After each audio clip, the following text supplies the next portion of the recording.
From the 809 Restaurant and Lounge in the heart of Inwood, New York City, welcome to Inwood Artworks On Air, where we meet the musicians, filmmakers, writers, theater makers, and artists of all stripes who make their home in what we affectionately call Upstate Manhattan. I'm your host, Aaron Sims, and today we are turning our artist spotlight on local filmmakers Natasha Rivera and Seamus Boyle. Natasha is a New York City native and director-producer who got her start in the industry as an assistant director, working on shows such as the Emmy Award Winning Series The Marvelous Miss Maisel, I Feel Pretty, Ryan Murphy's The Politician for Netflix, and indie darlings such as Random Acts of Flyness on HBO, Other People, and Patty Cakes. In addition, she has been nominated for 3 DGA Directing Team Awards. Seamus has a background in acting with credits off-Broadway and productions such as the Obie Award-winning A Very Merry Unauthorized Children's Church of Scientology pageant, say that 5 times real fast, and also appearing on television on series such as USA's Royal Pains, Lifetime movie I Killed My BFF, The Preacher's Daughter, and most recently on the epic series The Godfather of Harlem. Oh, yeah. He also proudly serves as an active fighter in the FDNY. Together, as husband and wife, they co-founded Boiling River Productions, a New York City-based independent production company with the mission to create character-driven stories that are socially conscious, exciting, and captivate audiences with a heartwarming magic. Their first short film, Pedicab, was the audience favorite at the Peekskill Film Festival, and their second film, Archive and the Storyteller, was selected as a grant recipient of the Inwood Film Festival Filmmaker Fund Award from Inwood Artworks.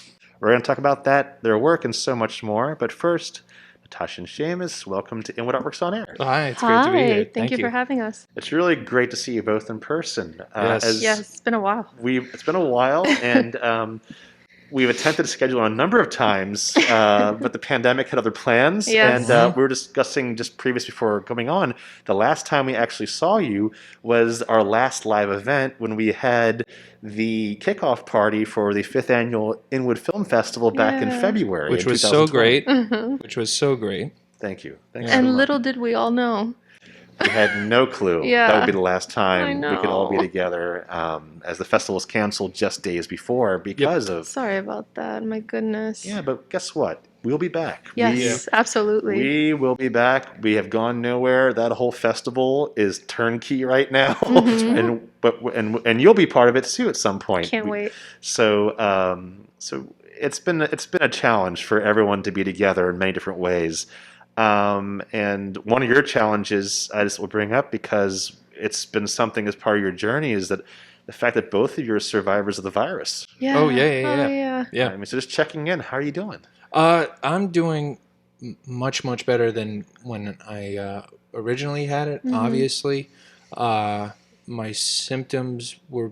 I was basically laid out on the couch for about 2 weeks, and I had like really bad like lower back pain and chills and sweats. It was pretty Fevers. hardcore, fevers and the whole nines. And that was it. And it was more of like it was that first wave, and it was that fear of like, what is this thing, and like how bad is this going to be? And like the media was all over the place with like, doesn't matter if you're very old or sick or young, and I was reading articles of young people getting it and, you know, passing away. So it was really the fear of that was, I think, the worst part. But there's been some longer term, I think, effects with me. Absolutely. For me, it's been like memory stuff. And at first I thought it was in my head, where I was like, oh, I'm just being a baby about it or whatever like that. But there's some things that a little bit harder for me to remember than others, and I think my memory is getting better over time, but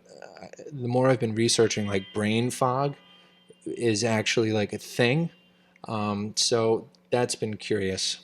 I don't know. Yeah. But I'm just glad to, you know, obviously be here, and I was nowhere near as bad as everybody else. So many yeah. people in the country. Yeah, same. He got it. I got it a couple days later. Luckily, we have a place, and we just hunkered in, and we had just bought enough food randomly, so we were fine for like 2 or 3 weeks. And then same thing, fevers, chills, body aches, and then I had to unfortunately go to the hospital because I couldn't breathe, and it was really affecting my lungs. And your oxygen levels, my right? oxygen levels were really 80, low, so I which is was low. there for a day and a half, but then I kind of turned it around, and now sometimes I'll get winded if I go on like a jog or something. But other than that, I feel good. Well, you both look great. Oh, Oh, good. thank you, thank you. And if it helps, as Fernando said of Fernando's Hideaway, it is better to look marvelous than feel marvelous. I'll take it. if you're fooling us all, but in all sincerity, though, I wish you nothing but the best of health, and it's great to have you here. Thanks. Oh, yeah, it's great we're to be happy here. It's to just be been here. a long road to get you here, so I'm so happy. Oh, you yeah. Yeah, came. thank Thank you you. very much. Sure. So, Seamus, I have to ask you right off the bat, too, Yep. is how do the fellas in the FDNY Firehouse feel about having a hip, hot film artist in the ranks? How do I How do you answer balance this? How do I answer this without them seeing this in the future and then not getting my balls broken? Which is actually leading to that. That could be the answer, Yeah, actually. exactly. Yeah, this is a tightrope. I think, in all sincerity, they love it. I think in the Firehouse, I'm a one of a kind. There aren't many, at least openly out actors in the Firehouse. But It's good you came out of the closet. For yes, exactly. And I'm very much excited to go into the Firehouse, take on whenever the guys want to throw at me. But ultimately, it's all good fun, and I know at the end of the day, they support my endeavors. that. Good man. Yeah. Good man. I have nothing but the utmost admiration for you, and also I have sympathy pains for back when I was a young man, somewhat younger than yourself. I was doing football and doing theater in high school and college, and Same thing. I was getting the same thing. Oh, So yeah. I just It's the had same I had thing. to ask because I actually kind of know. Oh yeah, it's the same thing. And anything, I give them a lot of credit for helping me build thicker skin, and it all helps in terms of going out for auditions. And as the auditions before this, obviously, were getting a little bit bigger and bigger. You got to have tough skin, and hearing no is a big part of the game. And so there's nothing like a firehouse full of guys willing to break your balls to build some tough skin. But it also helps you, I think, as well as it helped me, I think, and it helps you learning about teamwork, discipline, time management. The benefits of the fire department for me have been an absolute blessing, because not only do I have this amazing creative side where I get to work on my dreams and stories and goals with my wife, but then I also get to go in the firehouse and work with tools like saws and ladders. Like, I'm a kid from the Bronx. Like, I never touched a power tool in my life. My dad tried to show me tools, but I didn't want anything to do with it. So it was a cool balance, and it's an interesting culture, one that I'm still learning, but I've learned a lot from it, and I'm very blessed to be a part of the FDNY. Awesome. Yeah. And Natasha, you've been fairly busy as well, staying employed too, right? Well, yeah, out of work for a little bit just because the film industry was down in the city. But now it's revving back up, which is really exciting. And it's nice to be using those muscles again, because you don't use them for a couple months and you're like, oh my God, do I still know how to do my job? And then you get there and you're like, all right, I feel good. I got this. So yeah, I'm an assistant director. I do a lot of logistics and scheduling and support for large TV shows and films in New York City. And you've had to, obviously, both your work, but particularly in being film and television, the only outlet right now for the arts in many ways. You've had to have COVID-19 compliance officers and a whole new rigmarole in order to be able to do what you both do, but particularly making it safe for practicing your craft. Absolutely, and testing every day and different zones depending on what your job entails. So it is a whole new, not only a whole new department, but it's a whole new layer to filmmaking, which is, it's kind of refreshing. So you both have these separate careers. Seamus, you have like 3 apparently, Yes. as being an actor, FDNY, and everything else. So you have these creative careers on and behind the camera in film and television. What made you want to focus on creating your own content and writing your stories and telling your own stories? Yeah. A big one for me was, like I said before, a lot of the industry is about hearing no. at least I've been acting and auditioning since I was a kid, probably professionally 11 or 12 years old, and every once in a while you get a yes. And then I eventually got to the point, and I kept hearing from my manager, like, Seamus, make your own work, make your own work, make your own work. And I finally was like, yeah, I'm going to make my own work. I'm going to make my own stories. And it's whether I do something creative isn't beholden to someone else sitting behind a table in a room somewhere. Yep. And I can make my own stuff and still share stories and be creative and put good things out into the world. And it's been a blessing to be able to do that. Awesome. That was the real big motivator. Same. I love what I do, and my real dream is to be a director. And it's hard when you're first starting out, especially as a woman and a woman of color, to get these directing jobs. So it was kind of like, well, I'm going to direct my own stuff. How about that? Yeah. So it was born from that, basically. Mm-hmm. Well, I think it's working in finding it because you've started with your production company.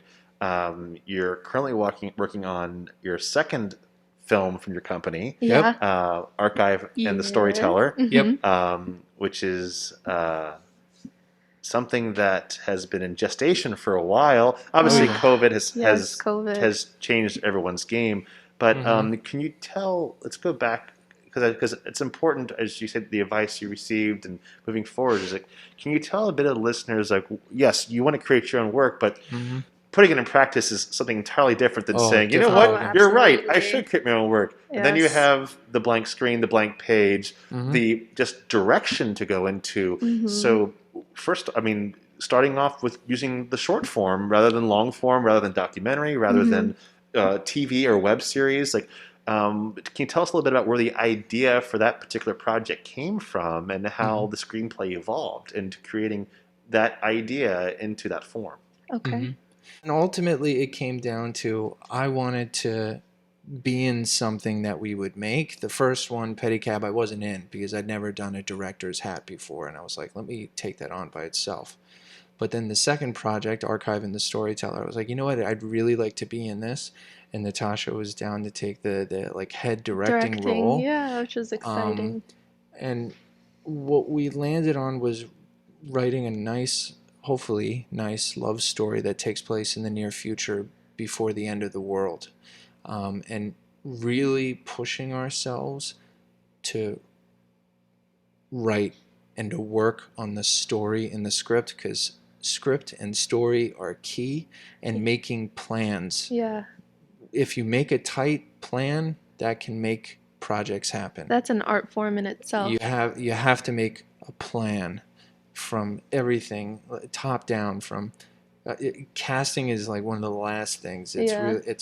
I mean, there's a million things. Everything. Tight script, make a great plan, and then you give it your best shot. And the script evolved in the sense that, you know, we had these themes that we wanted to talk about, and then we put it on paper, and we're like, and then we cut it up, put it back together, a little Frankenstein here, and like, but eventually what we came back to was the initial story that we came up with in the first place. So that kind of just reinformed that we were on the right track the whole time. And just, it was more just like pulling back all the things that sound really cool and dope, but just don't serve the actual story. So hopefully what we've ended up with is a more solid version of this initial idea of two people falling in love, and it just happens to be at a really crappy timing. Well, that sounds just like the year we're here now, Absolutely. to be honest with you.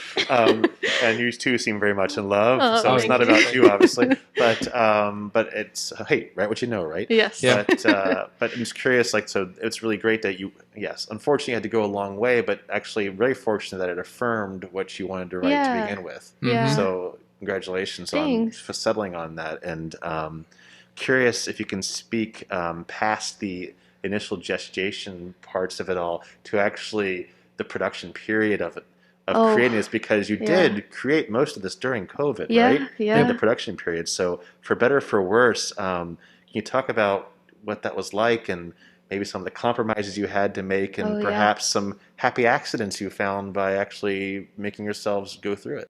Well, a big one was an element of living in the future is the ozone layer is something that affects humans now, and we had this whole really cool costume piece that was like a shield, and it covered your face, and you got warnings from the outside when the air quality wasn't right, and then COVID hit and everyone's wearing masks, so we're like, okay, scratch that, because this is not going to be the COVID movie. That's going to be like really weird. I swear to you, I wrote this script like 2 years ago, and I was like, oh man, we're going to have face masks.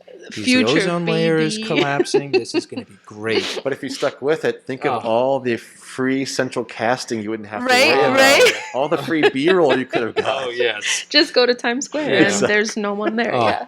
And then I was like, no, we got to scratch that. It's going to be the COVID movie. Yes. No. But to actually be in production during it, it was scary, Yeah, of obviously. course. And it really just affirmed that, like, make a tight, like, air sealed plan. Because I wasn't going to risk having people come to help us on this project if there was going to be a stupid amount of risk for no reason to make it short. Yeah. And It wasn't going to happen. we kept having to, push because we were tracking the spikes, and then after we got sick, we're like, okay, now we have to push a little bit more, and people leave because they just are too scared to work on it, which we totally understood. But we were really smart about making sure that we had a full testing plan in place, and I kind of just took all the skills that I have from bigger jobs and applied it to this smaller project and kept my standards really high. And luckily we assembled a really great group of people that rose with us, and no one got sick, and everyone wore masks and washed their hands and oximeter checks and temperature checks and social distancing. And it was challenging for sure, but I think we got together the most perfect group of people to do it. Well, I'd be remiss. I'm so happy you did, and because I'd be remiss if not talking about that, because I think last time we talked about you did achieve picture lock, right? Yeah, and so we did. I mean, I can hear the listeners clapping from afar because you should be proud of that. It's like in assembling the team that can be able. I mean, you're creating something, and it just shows again the resilience of the human spirit. Oh, yeah. What we're trying to preach out here, and hopefully, it's the movie you wanted to make. Yeah. And that's thrilling for me to hear it because, as I mentioned earlier, I mean, if I hadn't asked you, after hearing Picture Lock, I said, I'm so happy you're near the finish line. Yeah. Sure, there's things still to have to happen. Mm-hmm. Yep. But so what effect, if any, did the grant from the Inwood Film Festival Filmmaker Fund have on making the film? I'd say it was the absolute fire that ignited us to make the second film. To not sit on a script To not for sit another year. or just be like, oh, that classic, like, when we have this or when we have that. Yep. Or when it was that grant that gave us that initial, like, it put all the pieces into motion, and I can't thank the organization and you and the whole grant enough. Yeah. It just ignited that, like, let's go. Yeah. Good. Yeah. And it helped us with our camera package and catering. Yeah. So, Wait, there was catering? Well, How come I didn't get invited? Chipotle. Oh. Yes. Nonetheless. All right. Well, maybe I can. you didn't miss anything. Maybe that's fine. Yeah. But and also it was so nice too to get people together, like a really great tight knit crew together that wanted to work on something positive and creative in this world, while there's so much awful stuff going on. And that was another huge benefit of just making art and being creative with young, energetic people. It was great. Because to be honest, a part of you is like, God, am I being selfish? Like, I want to make a freaking short film in the middle of a pandemic. And we wrestled with that, and we had really frank conversations with everyone that was on, and we're like, look, if you don't feel comfortable, please don't feel obligated. Like, but it was nice to hear people say, no, I need this. I need a creative outlet, because it's been a trying year for a lot of people, and I think mental health has suffered in a lot of people where normally they wouldn't worry about that necessarily. So I think that was a really good piece, a takeaway for me as a producer, to look at people and be like, they're not sad to be here, they're happy to be here. Well, Yeah. as I'll just say, speaking for Inwood Artworks because I can, I'm thrilled that to hear that it did. Yes, it helped fund the film, but and that's all great. But it's the encouragement to get people out there, a shot in the arm for you guys, and also hopefully, it is a trickle down. And I think people need to hear that in supporting the arts in general, including those who would like to give to Inwood Artworks to keep funding grants. Yes, hint, please. hint, Do world. Please, Do that yes. because we can. It's like we can put money in people's pockets who will make films, who will then give jobs to other people, who will then create the trickle down into the economy. They'll spend money at Chipotle in the neighborhood, and all the local restaurants in Riverdale. Yeah, So there you go. yeah, And so it does help the economy. So just I think that needed to be said. But I'm just thrilled, and I can't. I'm thrilled for you. I'm thrilled for the whole process, and I'm ecstatic to see the final when that day actually comes. Oh, thank you. But Oh, and if I'd love to add too that like winning the grant gave this extra pressure on myself, and not in a bad way. It's okay. Not in a bad way. You've been waiting to talk about this, haven't you? Yes, but in like a really cool learning lesson in terms of like it is possible to receive money from other places outside of your own bank account. And I was like, yeah. And then almost immediately I was like, oh my God, this is someone else's money. But it pushed me to make the absolute best product that I could with the best people around me possible. And it's that extra, like, this isn't just my money. And it wasn't about the money. It's like other people's trust and other people's like, here you go. And it was our responsibility to take that and create absolutely the best thing that we could with that. And that was a huge learning lesson for me as well. It was more than just the money. It was that kind of like, we're giving you, this is a notice of trust. Yeah. And then it was a whole new level that I hadn't experienced before with my own project. And it was just like, oh no, a whole nother level. This isn't just my money. People have trusted me with that. So that was a big one. That was a big one for me. Absolutely, because even like when you're acting, you're told no to your face, right? When you're a producer or a writer, you spent a year writing a script, and you're like so excited to send it to these big festivals, and then they give you a generic no, and it hurts, and then you keep reaching out, and then finally someone says yes, and it's small, but you don't understand the impact that it really has on the creative spirit to hear someone say, I believe in what you have to say. Yeah, and I will say this too. Well, thanks for one, and number two is that I also want people to understand too is like this is how careers are made. Like you have to keep working, you have to keep making work, and I firmly believe in this filmmaker fund, A, because I created it, B, is that, and Seamus, it warms my heart somewhat to hear you say what you said, because it is a trust, sure, because we believe in you, we believe in your projects, like hopefully most grantors are to grantees, because that's what it's all about. But the hope is that it's not just an investment in that project, it's an investment in your future. Yes. And that you'll go on and you'll make this movie, you'll learn other things and succeed and fail and or as I say, fail up in many ways, and also succeed in other ways, and take that hopefully and move it on to your next experience. And it's about perpetuating that process, because it is about a process. Absolutely. And it's an investment in people, but I think also it's the investment in careers, particularly at this time. Oh yeah. Oh yeah. So we're going to keep moving that forward. So I'm going to segue into career advice, if you wouldn't mind, because you're both youngish folk, I'll say. Yes. At least younger than me, which is pretty much everybody these days. So our TD Ken is looking at me like I'm crazy.